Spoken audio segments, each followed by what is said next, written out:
I will pause and announce you. Where are you guys located? Seattle, Washington is fine. Seattle, okay. So to me, that is like the home of the best bands in the world. in the 90s, anyway.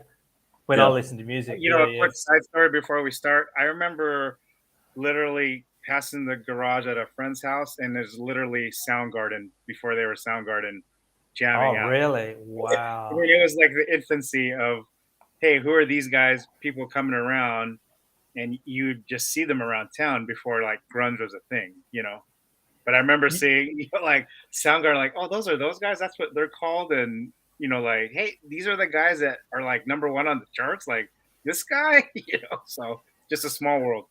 Hopefully, you weren't the guy going, "Hey, can you turn it down? I'm trying to sleep." No. It is funny. We actually had a guest on our podcast, Terry Dry, who was worked for, I forget what record company, but he was like the guy who made things happen for artists, and he worked with a lot of artists back then in the Seattle area, all over the country, and around. And his story that we can't say, but he just said Courtney Love was a piece of work. So yeah, she said challenging artist he's ever dealt with from challenging. Yeah, I can imagine that. Yeah. So what before we go completely off track, do you think that the conspiracy theories are true about Courtney Love? He would say no comment, wink, wink. Yeah, so yeah, definitely. Take it for what you read. Yes, probably there's a little bit of truth following that. All right, you heard it first. Galan Ruelos says Courtney Love killed Kurt Cobain. Okay, I'm gonna pause and introduce. Hello, everyone. Welcome to the When It Worked podcast. You are with your host, Julian Leahy, and today I'm joined by Galan Ruelos and Joe Zeman in Seattle. Welcome to the show. Thanks for having us. Thanks for having us. Pleasure to be here. I wanted to have you guys on because I wanted to have some SEO stuff and have a little chat about SEO, and I wanted to wonder where it's at. Is SEO still something that people can expect to get results from in 2022, or is it completely dead due to being too competitive? No, I'll jump right in. SEO is not dead. It's something that is always changing. And because it's always changing, it's always going to be relevant for most businesses. And how has it changed? I mean, these days, back a few years ago, well, quite a few years ago, there were certain ways that you could sort of almost cheat the system. And then I saw these guys that had these really sketchy websites on the first page of Google. And then I checked recently, like if I would search SEO from Google here, an Australian company would come up and they just looked very dodgy. And then all of a sudden they disappeared off the face of the earth. So what's happened? Is Google caught up now and that you can't cheat the system anymore and you've got to produce content? Well, I would say obviously there's a couple changes, but the biggest change probably is the mobile world, right? So people search different ways. So before, when you're Googling or searching something, you would type in a specific keyword, and then SEO companies back then would just put all the words without any context just on the page somewhere. So that page you visited 10 years ago had a picture and a white screen. And in that white screen was white wording that said SEO, copy pasted a million times. Now it's changed because of the mobile device dynamic where, we live in a lazier society where we don't even like to type. We like to talk. So like our personal assistants, pick up on how we look for things. So Google has changed their algorithm to be more conversational. So to Joel's point, you have to have good practices for SEO to work nowadays in 2022. And I'll just add, the crazy thing to that is, 3 or 4 years ago, Google made like 650 some odd changes to their algorithm. Then the next year they had like in 1 year, and then the next year they had like 300 some odd changes to their algorithm. So imagine going to work every single day and the rules change on you every single day. What happens then is it keeps companies like ours on our toes with trying to figure out what exactly Google is looking for in their algorithms, what we need to do with our team to make changes to what we're doing. So it just kind of keeps people like us on our toes. It keeps us honest with our clients. And people that come to you, do you find that a lot of them have tried to do it, excuse me, and failed? Or do they come to you with a clean slate and say, what do I do to get results from Google? Which is the main sort of thing you find? I would say probably they have tried it in another business, or someone on their team has tried it. Usually new companies, it's a new iteration. So there's different people have tried different things. But the companies that seem to succeed well are that we work with are companies that are trying it for the first time, where they have not had a website. So we build them a website from scratch. And that way we're able to foundationally set them up correctly with what we know the Google playbook is.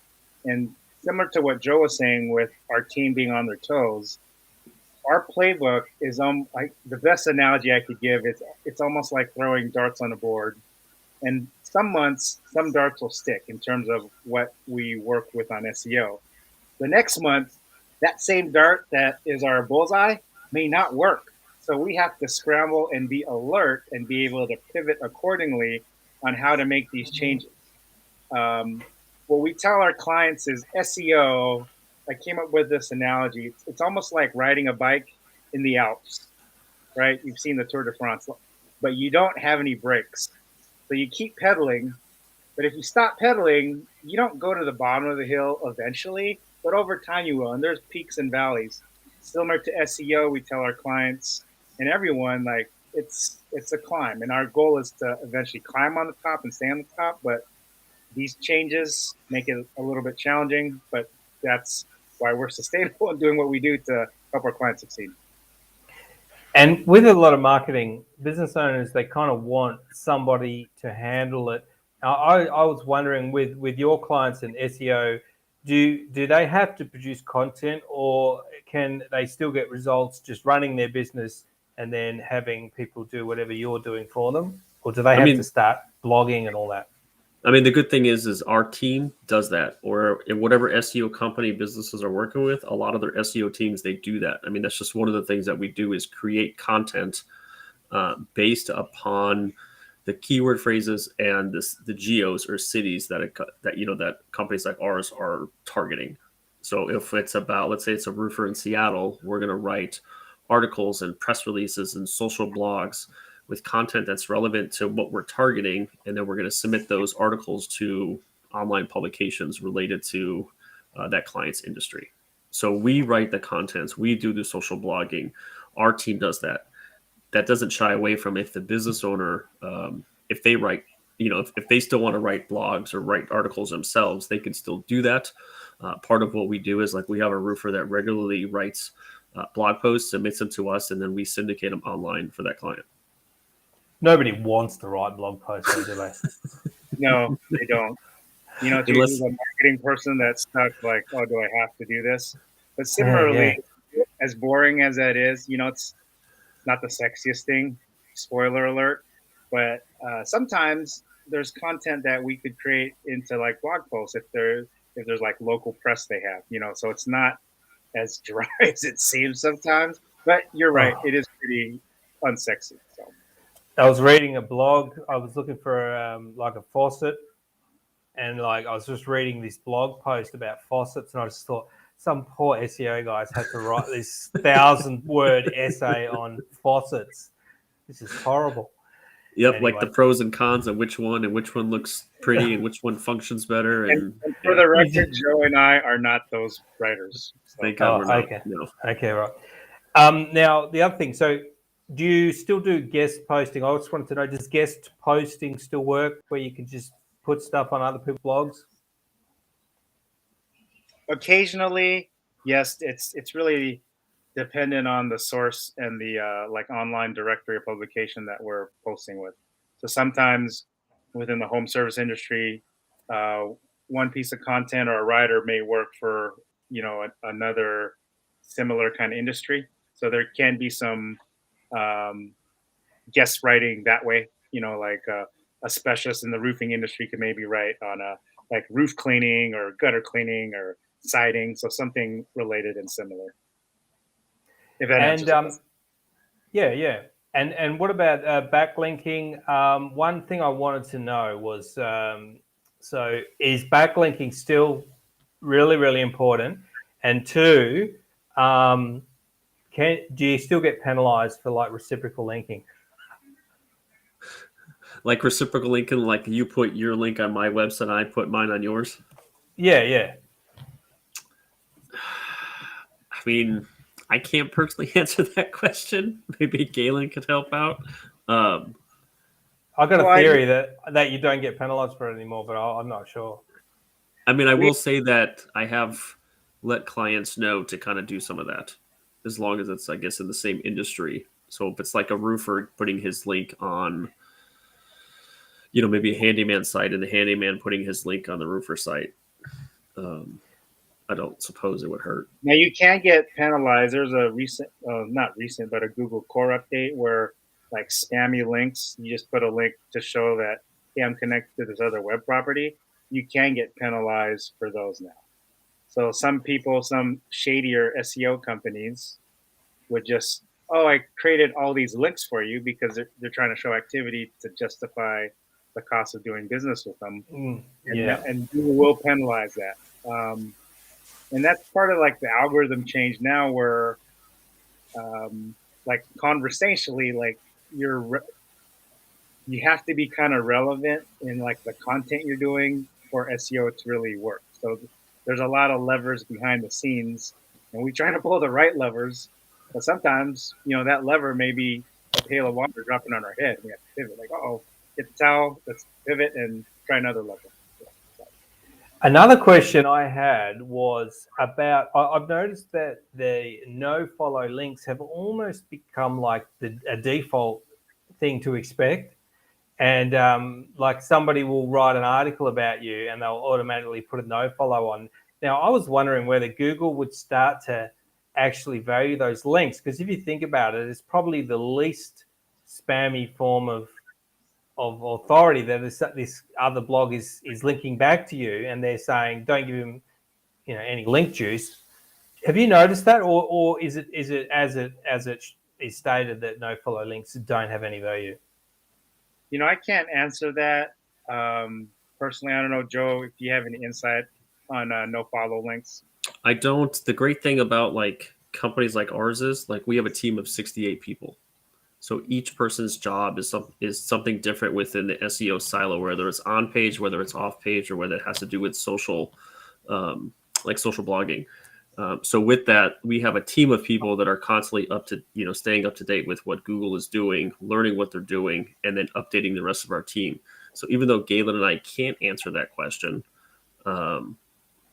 just know that like with companies like ours, we have a team of people that, does do the work. Or you can always hit up, he's going to love this, Mick Credier on LinkedIn. He's the CEO and founder of Valor Marketing. You can always hit him up on LinkedIn. He'll love it.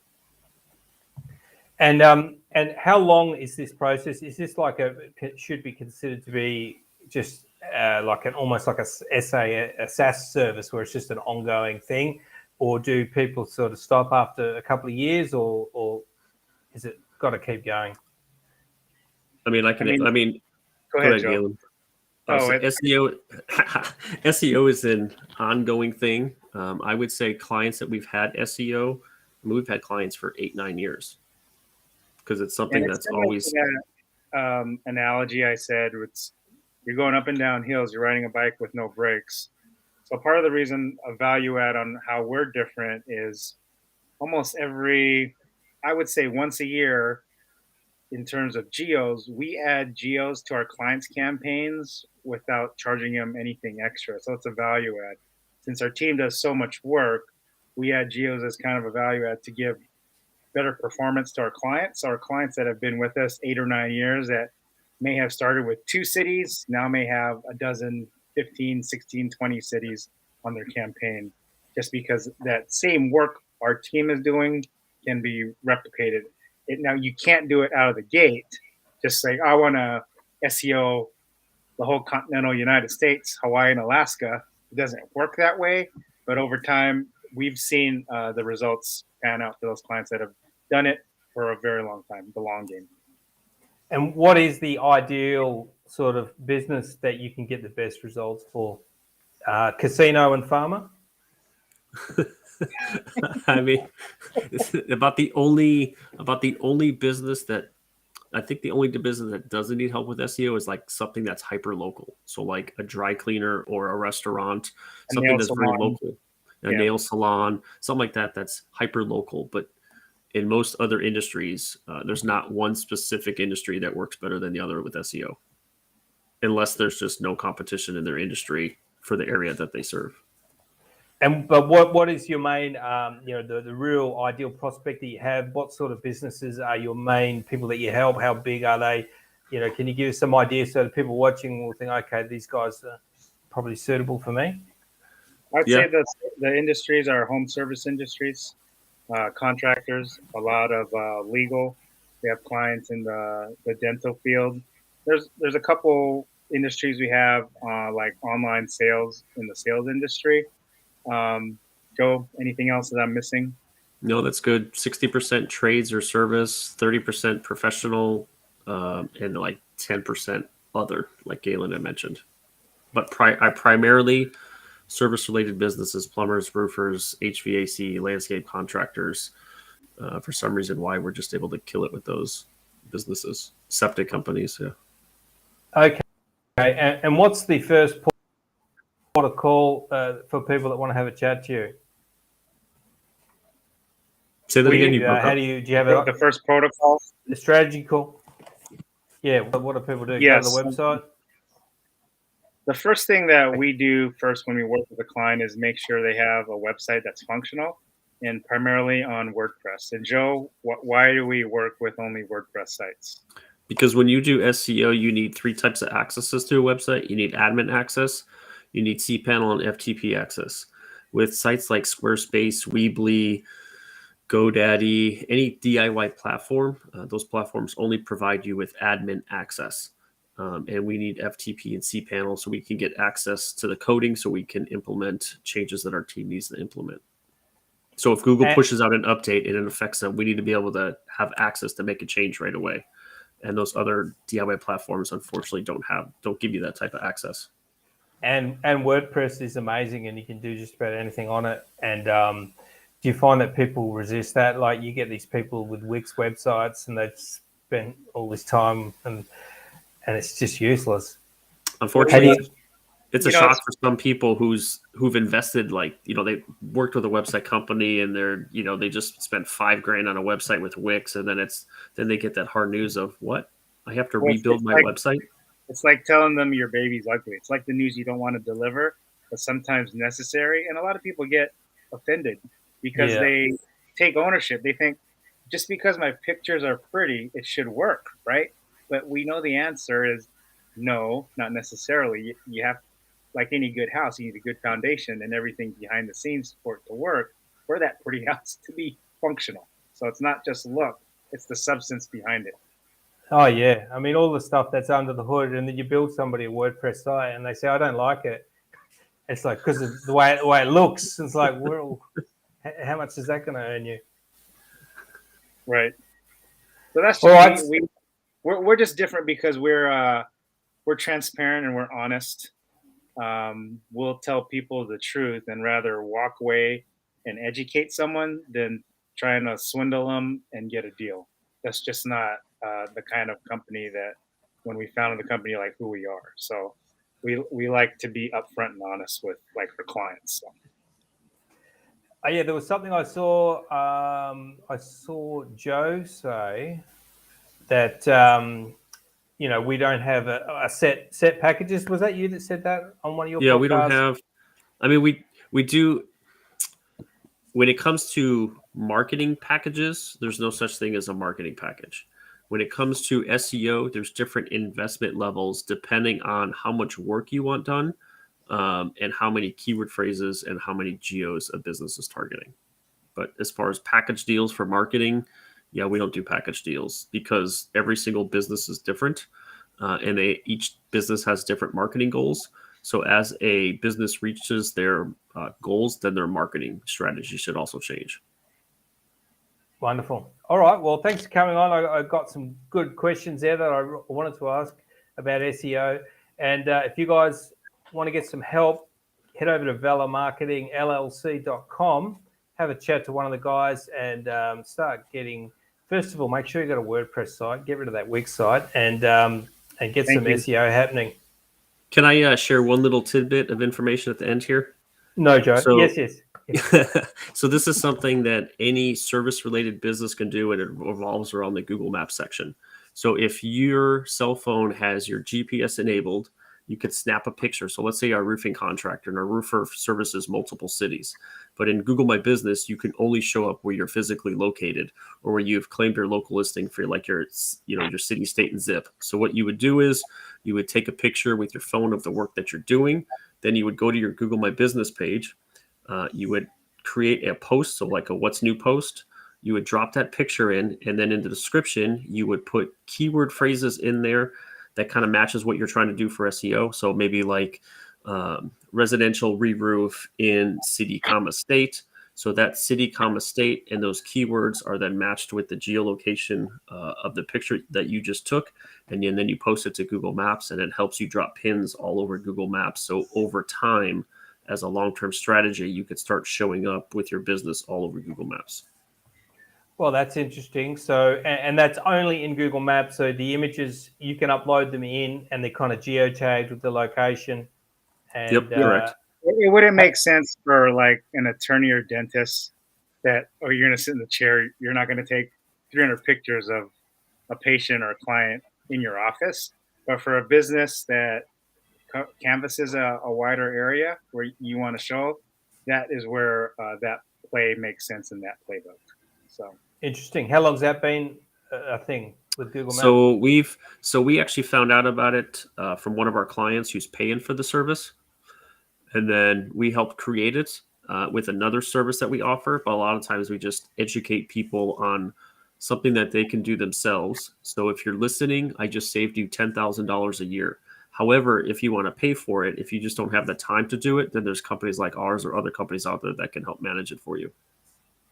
Great example of really why you need to have an SEO person, because I would never figure out something like that. And the people that are in the trenches are coming up with all these things that you need to know. But so I think with SEO, you got to get a professional. So thanks for coming on, Joe and Galan. Yeah, thank you for having us. Wonderful. And I'll see you very soon on another episode.